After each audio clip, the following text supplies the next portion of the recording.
जय जय राधेश्याम, जय जय राधेश्याम, जय जय राधेश्याम। गुरु कृपा ही केवलम। हरि बोल हरि बोल हरि बोल हरि बोल।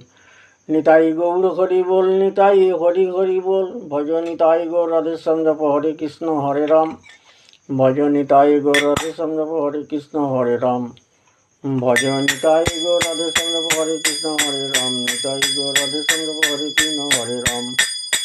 भज निताई गौर राधेश्याम, हरे कृष्ण हरे राम। निताई गौर राधेश्याम, हरे कृष्ण हरे राम। भज निताई गौर राधेश्याम, हरे कृष्ण हरे राम। निताई गौर राधेश्याम, हरे कृष्ण हरे राम।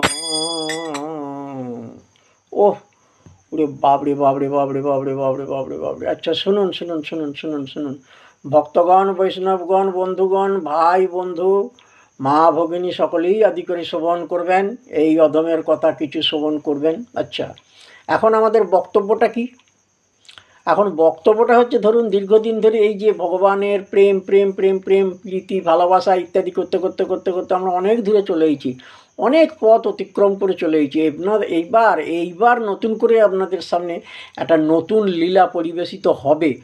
সেই লীলাটা হচ্ছে কি না, সেই লীলাটার একটা অভিনব নামকরণ করে আমি লীলাটাকে ছাড়বো।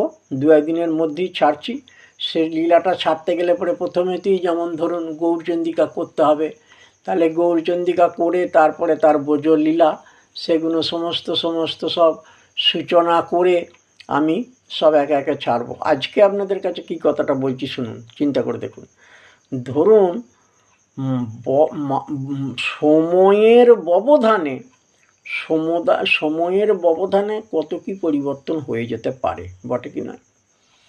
আরে মশাই, গোগরো থেকে ঢোড়া মেটিলি হয়ে যায় কীরকম? ঢোড়া মেটিলি সব তৈরি হয়ে যায় কিরকম গোগরো থেকে। গোগরো সাপ আপনারা দেখেছেন? গোগরো সাপের প্রকৃতিটা কীরকম জানেন? আমরা এই যে কারেন্টের সুইচেতে হাত দিলে পরে ওখানেতে আলোটা জ্বলে গেল, সুইচে হাত দেওয়া যায় সঙ্গে সঙ্গে আলোটা জ্বলে যাওয়া, তাই সঙ্গে সঙ্গে হয়ে যায়। সেই রকম গোখরো সাপের প্রবৃত্তিটা কিরকম, ন্যাজে যদি একবার পা দিয়ে যায় সাঁ করে একেবারে মশাই 1 সেকেন্ডের মধ্যে এসে ঝাঁ করে চুটিয়ে দেবে। ব্যাস, হয়ে গেল কাম ফতে হয়ে গেল।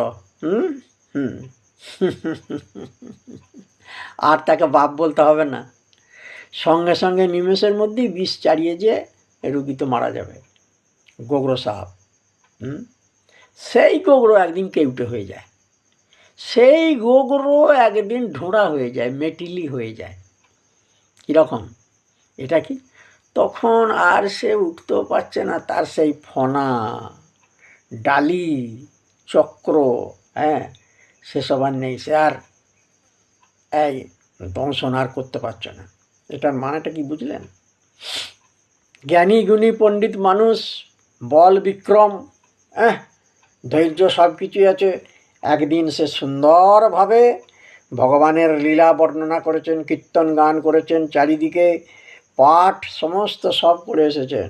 এখন বার্ধক্যে উপনীত হয়ে গেলে পরে সে আর কোমর সোজা করে দাঁড়াতে পারছে না, সে আর বক্তৃতাটা দিতে পারছে না, বলতে পারছে না। কিন্তু ভেতরেতে জ্ঞানটা তো তার ঠিকই আছে, ভেতরেতে জ্ঞান কোনো দিন নষ্ট হয় না, বুঝলেন? এইটাই আমি বলতে চাইছি।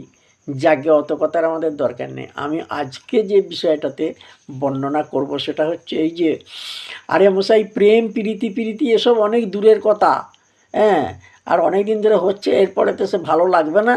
এরপর নতুন লীলা আমরা একটা আরম্ভ করব, সেই লীলাটার গৌরচন্দ্রিকা ব্রজলীলা সব কিছুই বলে আপনাদের কাছে সেটা সূচনা করব। আজকে যেটা বলছি যে, ধরুন আমরা যে ভগবানের লীলা কথা শ্রবণ করছি, গান করছি, তার যে নাম করছি, তাহলে সেই রাধাকৃষ্ণ বস্তুটা কেমন সেইটা একটু আমরা আলোচনা করে নেব। সেইটার জন্যই আজকে বক্তব্যটা পেশ করছি। রাধা কৃষ্ণ একই অঙ্গ, দুই দেহ ধরি, অন্যন্যে বিলসে রস আস্বাদন করি। রাধা এবং কৃষ্ণ দুটো কিন্তু একই বস্তু, কিন্তু লীলা রস আস্বাদন করবার জন্যে দুটি রূপ ধারণ করেছে, একটি পুরুষ, একটি প্রকৃতি। চিন্তা করে দেখুন, পুরুষ আর প্রকৃতি সম্মিলিত না হলে কোনো জিনিস উৎপাদিত হয় না, সেটা আপনারা জানেন। আচ্ছা, আর একটা কথা হচ্ছে যে লীলা রস আস্বাদন করবেন, তার জন্যে দুটো দেহ চাই। একজন লীলা করে যাচ্ছে, তার ভাবটা অন্যজনতে সেটা উপভোগ করছে, আবার তিনি যখন লীলা করছেন তখন তার অন্যজন সেই লীলা রসটাকে আস্বাদন করছেন। অতএব দুজন হতে হবে।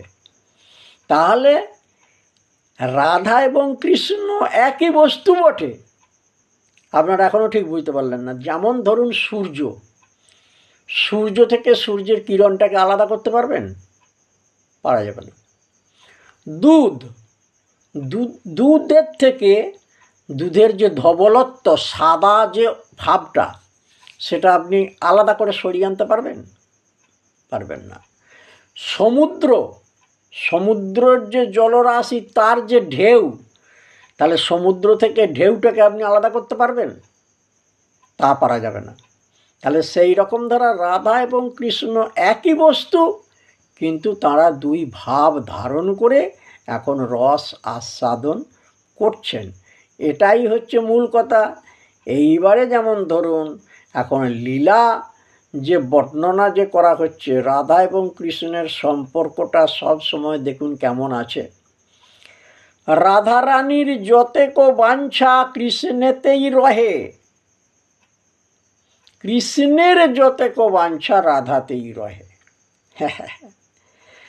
রাধারানী কৃষ্ণের জন্য অথচ ব্যাকুল। কীরকম আশ্চর্য ভাবটা আপনারা দেখছেন। একই জন অথচ একজন আর একজনের জন্যে আকুলতা, ব্যাকুলতা, এগুলো কীরকম আসছে। আবার রাধারানী কৃষ্ণের জন্যে ব্যাকুল আরতি বেদনা জানাচ্ছেন, কৃষ্ণ রাধারানীর জন্যে আকুল বেদনা আরতি জানাচ্ছে। হ্যাঁ, এই কীরকম কথা। কিন্তু এর মাঝে আবার দেখুন লীলাগুনি পরিবেশিত হচ্ছে কীরকম করে। তবে ভিডিওর কলেবর বেড়ে যাচ্ছে, বলতে পারছি না।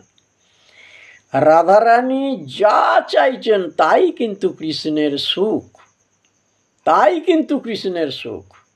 সেটা বলেই জানবেন। আচ্ছা, আমি এটা পরবর্তী ভিডিওতে আরেকটু ভেঙে বর্ণনাটা দিয়ে দিচ্ছি। ভিডিও বেড়ে যাচ্ছে। হরি বল, হরি বল, হরি বল, হরি বল।